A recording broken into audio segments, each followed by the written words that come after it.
नमस्कार। उत्तर प्रदेश की खबरों में आपका स्वागत है। मैं हूं मनोज। मानस खबरों का रुख करेंगे उससे पहले देख लेते हैं इस वक्त की अहम सुर्खियां।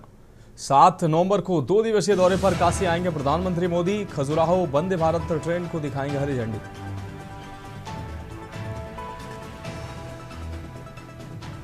उत्तर प्रदेश में मतदाता पुनरीक्षण के जरिए प्रदेश में अपनी जमीन मजबूत करेगी भाजपा। पंचायत के साथ विधानसभा चुनाव के लिए भी तैयारी की शुरू।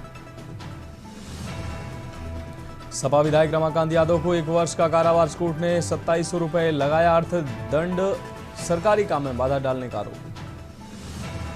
यूपी कांग्रेस अध्यक्ष अजय राय ने किसानों को लेकर सीएम योगी को लिखा लेटर। 50-50 लाख रुपए मुआवजे दिलाने की मांग। वाराणसी एयरपोर्ट के लिए विंटर शेड्यूल जारी। देश और विदेश की यात्रा के लिए रोजाना 49 उड़ानें होंगी संचालित। यूपी में खत्म हुआ मोंथा चक्रवात का असर। 2 दिन के बाद अचानक बढ़ सकता है दिन रात का तापमान। आप देख रहे हैं के न्यूज, खबरों का सारथी। और अब खबरें विस्तार से। अहम खबर लखनऊ से है। लखनऊ से अहम खबर आपको दिखा रहा है। अयोध्या में ध्वजारोहण समारोह में शामिल होंगे प्रधानमंत्री मोदी। राम मंदिर पुनर्निर्माण संकल्प की पूर्णता का प्रतीक होगा कार्यक्रम। 25 नवंबर को मोहन भागवत और प्रधानमंत्री मोदी मौजूद रहेंगे। सीएम योगी ने पीएम मोदी को औपचारिक आमंत्रण दिया है। संघ स्थापना के 100 वर्ष पर विशेष आयोजन। अयोध्या में ऐतिहासिक ध्वजारोहण की तैयारी जोरों पर।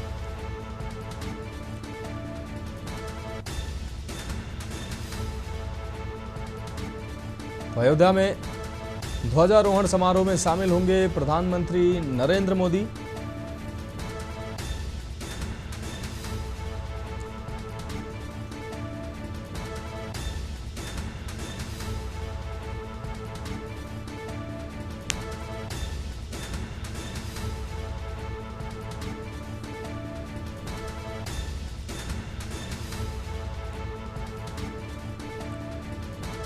संघ की स्थापना के 100 वर्ष पर विशेष आयोजन अयोध्या में किया जा रहा है।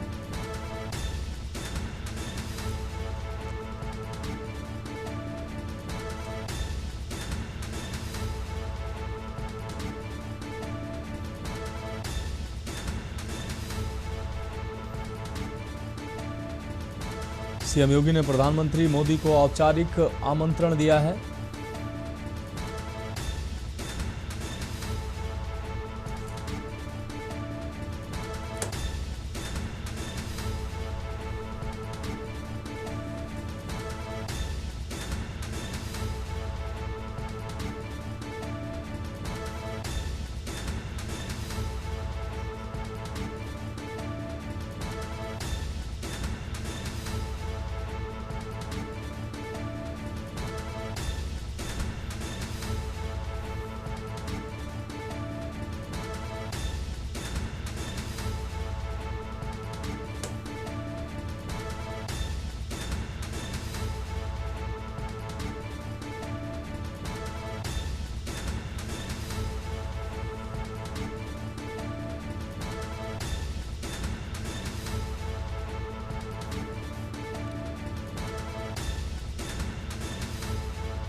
तो अयोध्या में ध्वजारोहण समारोह में शामिल होंगे पीएम मोदी। राम मंदिर पुनर्निर्माण। अश्वनी कुमार हमारे संवाददाता अधिक जानकारी के लिए हमारे साथ जुड़ गए हैं। अश्वनी, 25 नवंबर को मोहन भागवत और प्रधानमंत्री अयोध्या में मौजूद रहेंगे। राम मंदिर की पूर्णता का संकल्प, पुनर्संकल्प और संघ के 100 वर्ष की स्थापना दिवस के मौके पर ये कार्यक्रम आयोजित किया जा रहा है। कैसी तैयारियां इस कार्यक्रम की चल रही हैं और किस तरीके का ये कार्यक्रम होगा?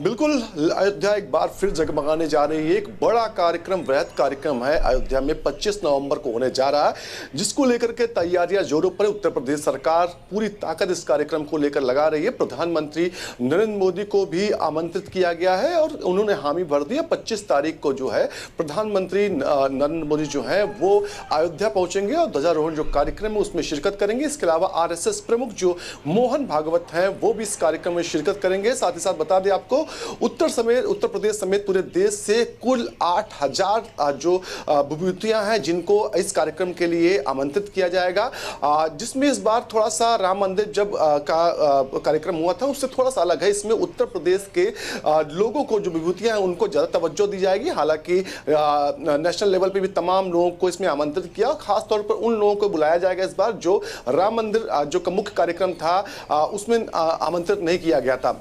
तो निश्चित तौर पर कहीं ना कहीं ध्वजारोहण कार्यक्रम के माध्यम से एक बार फिर बड़ा संदेश देने के लिए उत्तर प्रदेश सरकार और कहीं ना कहीं पूरी अयोध्या तैयार है।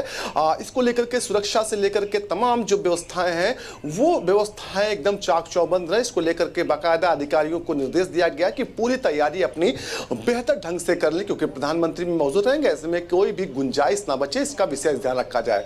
आपको बता दें कि जो ध्वजारोहण होगा उसको लेकर के भी विशेष तैयारियां की गई। पैरासूट फैब्रिक का यह ध्वज होगा जिसकी लंबाई जो है वो 11 फीट माफ कीजिएगा 22 फीट होगी, साथ ही साथ चौड़ाई जो होगी 11 फीट होगी।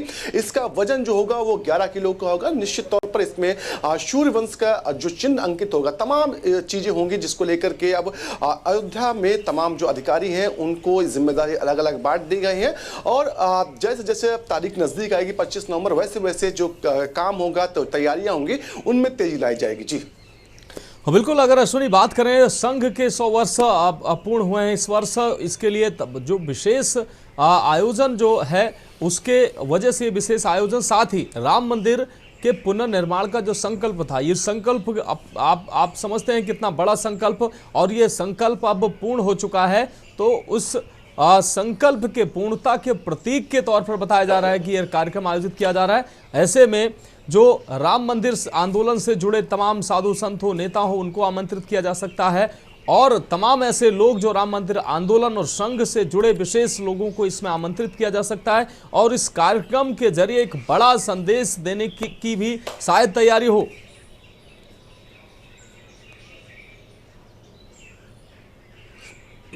बिल्कुल, कहीं ना कहीं राम मंदिर निर्माण को लेकर के आरएसएस और उसके अनुसांगी जो संगठन ने उन्होंने जी तोड़ मेहनत की, इससे कोई इनकार नहीं कर सकता। चाहे वो 1992 का दिन हो, 6 दिसंबर का, और उसके बाद समय समय पर आरएसएस ने और उसके अनुसांगिक संगठन ने उन्होंने समय समय पर आवाज उठाई। साथ ही साथ भाजपा ने भी इसमें कंधा से कंधा मिलाया। अपनी राजनीतिक रोटियां सेकने के बजाय जो राम भक्तों की आस्था थी कहीं ना कहीं उसका उन्होंने सम्मान किया, और हर वक्त हर चुनाव में एक वादा जरूर भारतीय जनता पार्टी करती कि राम मंदिर बनेगा, तारीख भी बताई जाएगी। निश्चित तौर पर तारीख भी बताएगी। राम मंदिर का निर्माण हुआ, पुनर्निर्माण का जो संकल्प था वो भी पूरा हुआ। साथ ही साथ जो राम मंदिर के जो प्रांगण है उसमें कुछ जो कार्य करना था वो भी लगभग पूरा हो चुका है। तो ऐसे में कहीं ना कहीं इस कार्यक्रम को वृहद और बेहतर बनाने के लिए संघ भी इस बार इसमें सम्मिलित हो रहा है। संघ के तमाम कार्यकर्ता जिनके परिजनों ने या फिर लोगों ने जो अपनी आहुति इस संकल्प में दी थी, निश्चित तौर पर उनको भी आमंत्रित किया जाएगा। 8,000 लोगों को जो है उत्तर प्रदेश और देश के अलग अलग कोनों से इसमें आमंत्रित किया जाएगा, जिसमें संघ के जो कार्यकर्ता है वो बड़ी संख्याओं में, तमाम बड़ी विभूतियां भी इसके अलावा होंगे। निश्चित तौर पर कहीं ना कहीं संघ के 100 वर्ष जो स्थापना के 100 वर्ष हो चुके हैं, और ऐसे में कहीं ना कहीं अब इस कार्यक्रम के माध्यम से संघ एक बड़ा संकल्प जरूर ले रहा है कि आगे किस तरीके से कौन कौन से मुद्दों को पर काम करना है, और किस तरीके से समाज के और जनता के हित में जो सरकार का जो मार्ग है वो प्रशस्त करना है। जी हाँ बिल्कुल अश्विनी, इस तमाम जानकारी के लिए आपका बहुत शुक्रिया। तो कहीं ना कहीं एक बड़ा संदेश देने की तैयारी की, किस तरीके से भारतीय जनता पार्टी और संघ संकल्प लेता है, उस संकल्प को कैसे पूर्णता में तब्दील करता है, कि ये बड़ा मैसेज कहीं ना कहीं जनता को देने के प्रतीक के तौर पर यह कार्यक्रम आयोजित किया जा रहा है। संघ अपनी स्थापना के 100 वर्ष पूर्ण कर चुका है, और राम मंदिर भी राम मंदिर जो है वो भी निर्माण लगभग हो चुका है। तो ये जो संकल्प पूरा हुआ है, कहीं ना कहीं उसके पुनर्निर्माण संकल्प की पूर्णता का ये प्रतीक कार्यक्रम होगा। 25 नवंबर को मोहन भागवत, प्रधानमंत्री नरेंद्र मोदी इस कार्यक्रम में शामिल होंगे। मुख्यमंत्री योगी आदित्यनाथ ने औपचारिक जो है निमंत्रण प्रधानमंत्री को दिया है। प्रधानमंत्री इस कार्यक्रम में शामिल होंगे। कहीं ना कहीं राम मंदिर आंदोलन से जुड़ी तमाम जो विभूतियां हैं वो इस कार्यक्रम में शामिल होंगी। संघ से जुड़ी तमाम जो है विभूतियां इस कार्यक्रम में शामिल होंगी।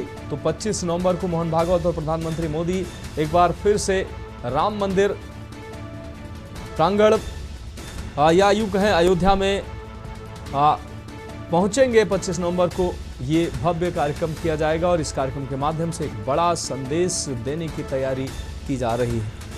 इस विशेष कार्यक्रम में ध्वजारोहण किया जाएगा।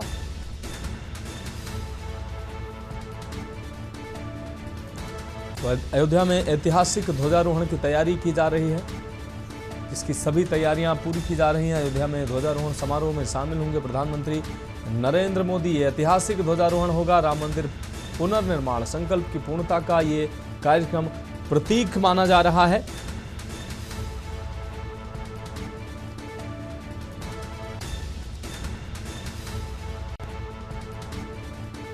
सीएम योगी ने प्रधानमंत्री मोदी को औपचारिक निमंत्रण भी दिया है।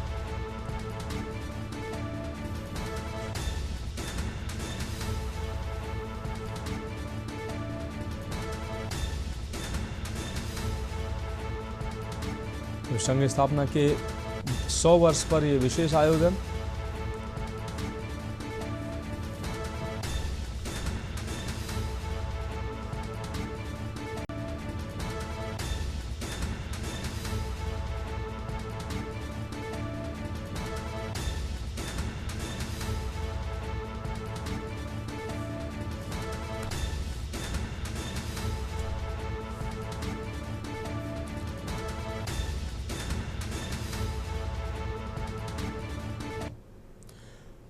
और इस बीच आपको सीधा लखनऊ लिए चलते हैं, जहां राम मनोहर लोहिया विश्वविद्यालय के चतुर्थ दीक्षांत समारोह में मुख्यमंत्री योगी आदित्यनाथ पहुंचे हुए हैं। कार्यक्रम में आप तस्वीरें देख सकते हैं। आपको बता दें, राम मनोहर लोहिया विश्वविद्यालय के दीक्षांत समारोह में, चतुर्थ दीक्षांत समारोह में मुख्यमंत्री योगी आदित्यनाथ पहुंचे हुए हैं। ये तस्वीरें हम अपने दर्शकों को दिखा रहे हैं।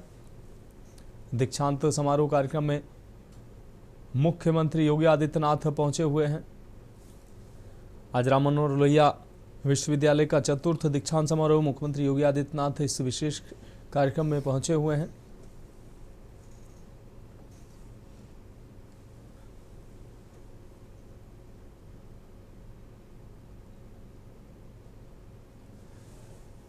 तो लखनऊ के डॉक्टर राम मनोहर लोहिया राष्ट्रीय विधि विश्वविद्यालय लखनऊ में चतुर्थ दीक्षांत समारोह में मुख्यमंत्री योगी आदित्यनाथ पहुंचे हुए हैं। डॉक्टर राम मनोहर लोहिया राष्ट्रीय विधि विश्वविद्यालय के चतुर्थ दीक्षांत समारोह में मुख्यमंत्री योगी आदित्यनाथ कार्यक्रम में पहुंचे हुए हैं।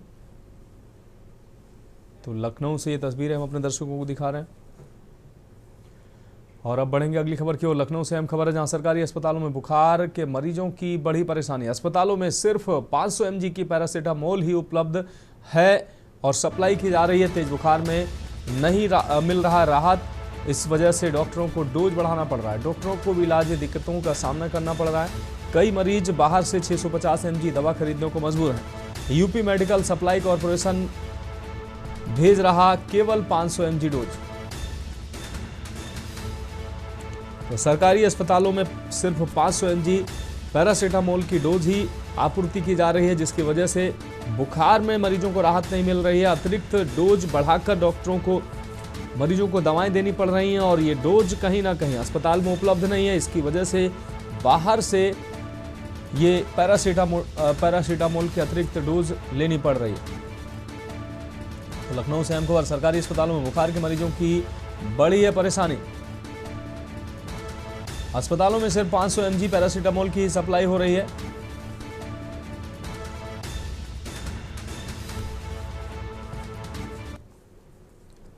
अब बढ़ेंगे अगली खबर की ओर। अगली खबर का रुख करेंगे। अगली खबर लखनऊ से है, जहां आपको बता दें, मतदाता पुनर्निरीक्षण अभियान में उतरी मैदान में बीजेपी। तो बीजेपी मतदाता पुनर्निरीक्षण अभियान में मैदान में उतरी है। पात्र मतदाताओं के नाम जुड़वाने की पदाधिकारियों को जिम्मेदारी दी गई है। सभी वर्गों को जोड़ने पर पार्टी का फोकस। संगठनात्मक बैठक में तय हुई रणनीति। जिलाध्यक्ष और संयोजक जुटे अभियान में। SIR शुरू होते ही सक्रिय हुई बीजेपी। बूथ एजेंट को हर मतदाता का नाम जोड़ने का निर्देश दिया है। वंदे मातरम के 150 वर्ष पर 7 नवंबर को समारोह भी होगा।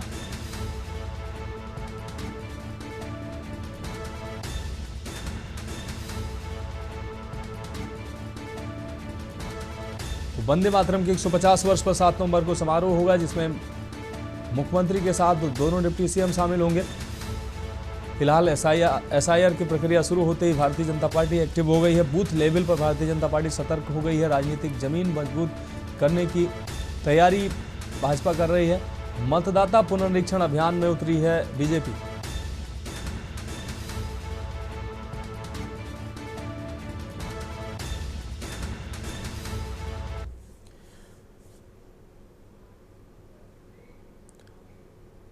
खबरों में वक्त एक ब्रेक का, जल्द हाजिर होंगे।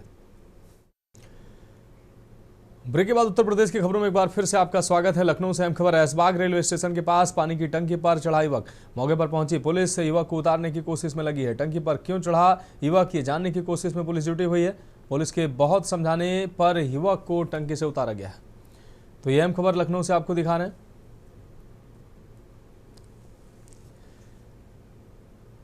युवक को समझाने के बावजूद, काफी समझाने के बाद युवक टंकी से उतरा। ऐशबाग रेलवे स्टेशन के पास पानी की टंकी पर चढ़ा युवक। मौके पर पहुंची पुलिस युवक को उतारने की कोशिश में पुलिस लगी रही। टंकी पर क्यों चढ़ा युवक ये जानने की कोशिश में पुलिस जुटी है। पुलिस के बहुत समझाने पर युवक को पानी की टंकी से उतारा गया।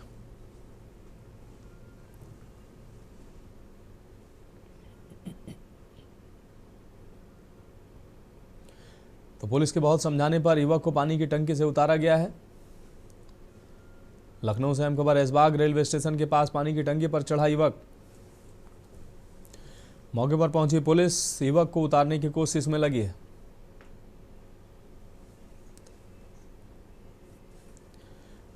टंकी पर क्यों चढ़ा युवक, ये जानने का प्रयास जो है पुलिस कर रही है। काफी समझाने के बाद युवक पानी की टंकी से नीचे उतरा है।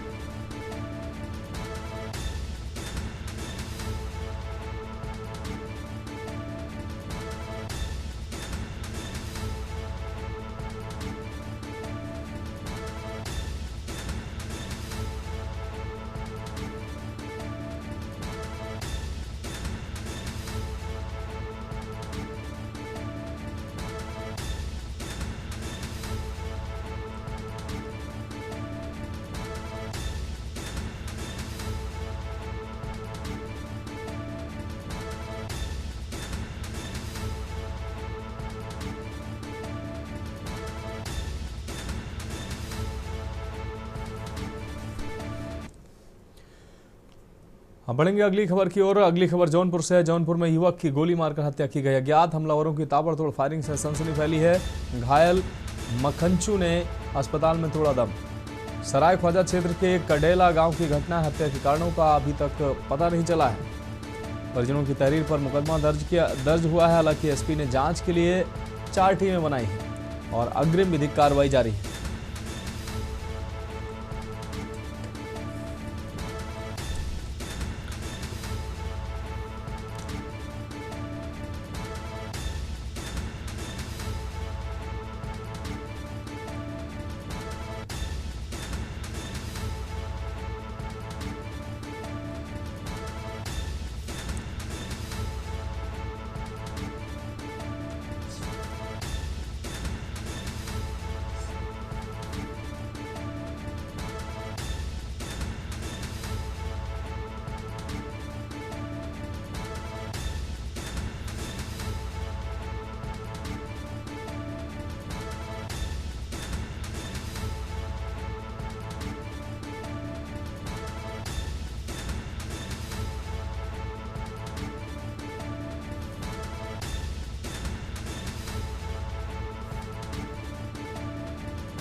को अज्ञात व्यक्ति द्वारा गोली मार देने की सूचना प्राप्त हुई। सूचना पर तत्काल मजरूब को जिला अस्पताल भिजवाया गया, जहां उसकी मृत्यु हो गई है। अभी घटना के कारणों के बारे में जानकारी नहीं मिली है। घटना के अनावरण के लिए पुलिस अधीक्षक महोदय द्वारा 4 टीमों का गठन किया गया है। मृतक के परिवारजनों की तहरीर पर सुसंगत धाराओं में अभियोग पंजीकृत करते हुए अग्रिम विधिक कार्रवाई की जा रही है। अब बढ़ेंगे अगली खबर की ओर। एटा से अहम खबर चलते कंटेनर में लगी भीषण आग लगने की वजह से चालक झुलसा है। सूचना पर पहुंची पुलिस और फायर ब्रिगेड की टीम कड़ी मशक्कत के बाद आग पर काबू पाया। कंटेनर पटना से गुड़गांव जा रहा था। मलावन थाना क्षेत्र के गांव कगरोल के समीप यह घटना सामने आई।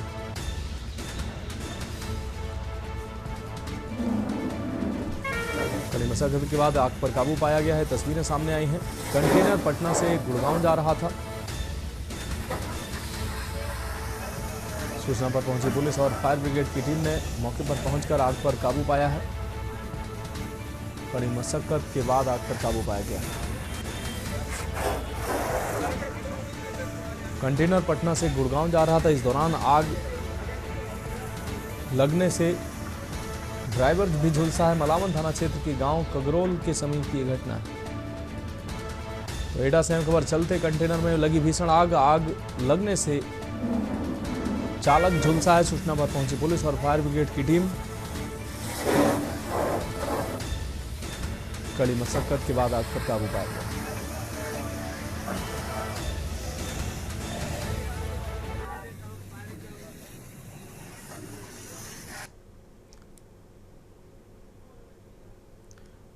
तो अब बढ़ेंगे अगली खबर की ओर। कौशाम्बी से अहम खबर है। मुख्य न्यायाधीश भूषण गवई का कौशाम्बी दौरा। महेश्वरी प्रसाद इंटर कॉलेज में हुआ भव्य स्वागत। मुख्य न्यायाधीश को दिया गया गार्ड ऑफ ऑनर। जिला प्रशासन अलर्ट, सुरक्षा व्यवस्था चाक चौबंद। दीप प्रज्वलन से हुई कार्यक्रम की शुरुआत। छात्र छात्राओं ने दी रंगारंग सांस्कृतिक प्रस्तुतियां। अतिथियों का पारंपरिक अंदाज में हुआ स्वागत। आलमचंद्र में हुआ ऐतिहासिक आयोजन। मुख्य न्यायाधीश की सुरक्षा में तैनात रहा प्रशासन। कौशाम्बी में ऐतिहासिक क्षण का साक्षी बना विद्यालय।